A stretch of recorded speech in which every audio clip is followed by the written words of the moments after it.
Não se dialoga, não é possível supor que se dialogue com o pau de arara, o choque elétrico e a morte. Não há esse diálogo.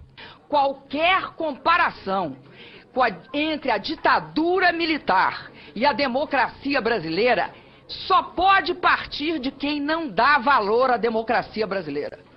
Eu tinha 19 anos, eu fiquei 3 anos na cadeia e eu fui barbaramente torturada, senador.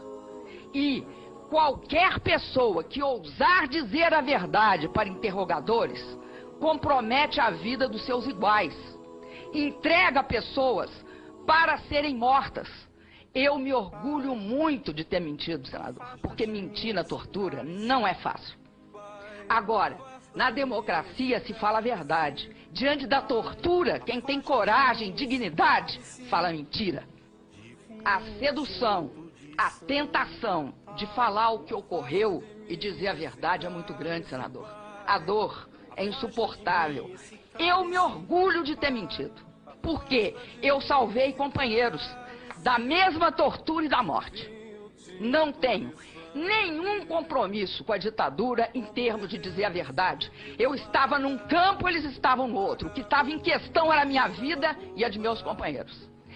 Não há verdade, não há espaço para a verdade. É isso que mata. O que mata na ditadura é que não há espaço para a verdade, porque não há espaço para a vida, senador. Porque algumas verdades, até as mais banais, podem conduzir à morte. É só errarem a mão no seu interrogatório. E eu acredito, senador, que nós estávamos em momentos diversos da nossa vida em 70.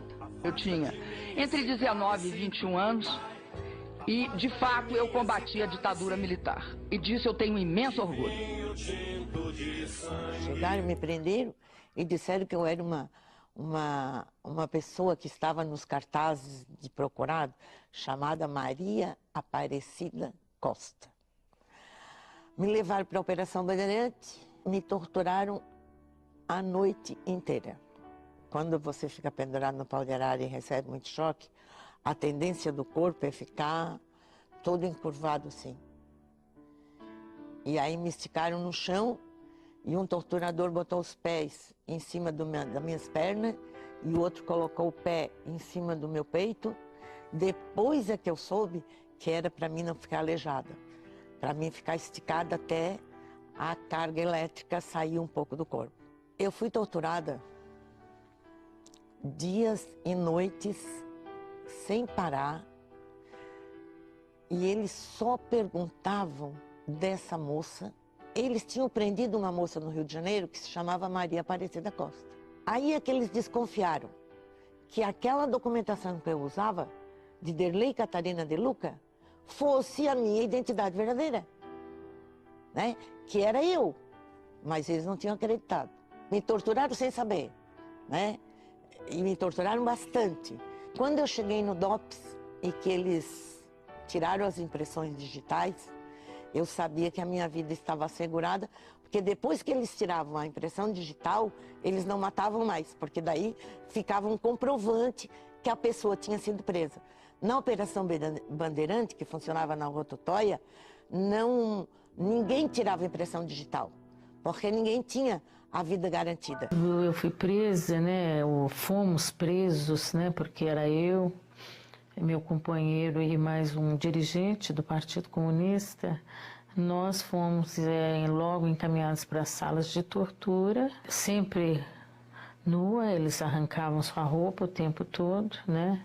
Aliás, eu tinha sido torturada a noite toda, nua, e eu estava urinada, com vômito, já tinha levado choque no ânus, vagina, nos seios, no umbigo, nos ouvidos, dentro da boca. Eu só não levei choque dentro do nariz e dentro dos olhos. Enquanto eles torturavam a gente, eles foram até a minha casa e buscaram meus filhos, minha irmã grávida. E meus filhos, eu estava nesse momento na sala da parte de cima da Operação Bandeirantes. Eu estava na cadeira de dragão, que é essa cadeira que você fica, que tem esses braços, eles te amarram os braços com fios, sempre nua, eles arrancavam sua roupa o tempo todo. E então eu estava bastante machucada e cheia de hematomas. E minha filha, quando entraram dentro da operação, botaram dentro da Operação Bandeirantes, meu filho com 5 anos, a minha filha com 5 anos, meu filho com 4 anos. Passaram na sala para ver o pai e depois trouxeram na sala onde eu estava sendo interrogada e torturada para que eles me vissem.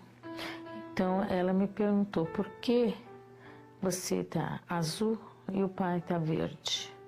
E de repente eu fui olhar para o meu corpo e eu me dei conta que eu estava da cor dessa calça aqui. Eu estava roxo, tudo roxo. Aí que eu fui ver que eu estava com uma coisa diferente. Depois o César ficou verde muito tempo, muitos dias depois, mesmo porque ele continuou sendo torturado, e ele realmente estava verde. Ele perdeu a cor, ficou esverdeado, e eu azul.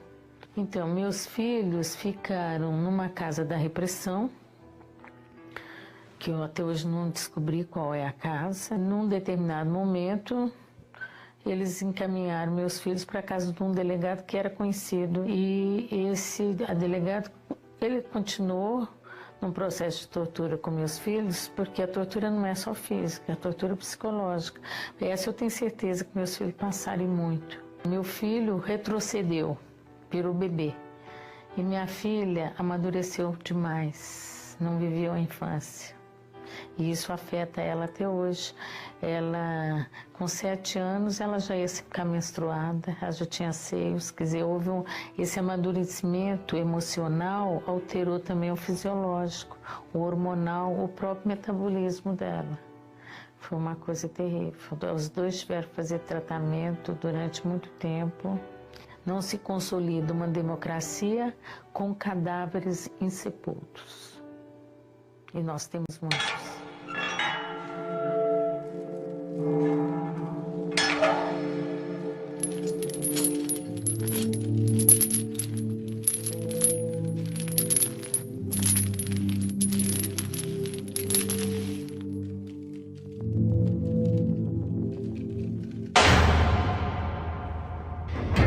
Toda vez que havia um membro, a anistia adotava um membro, no caso de presos políticos no Brasil, evidentemente se tornava mais difícil para o próprio governo militar, para a repressão, exercer uma tirania absoluta sobre os presos políticos.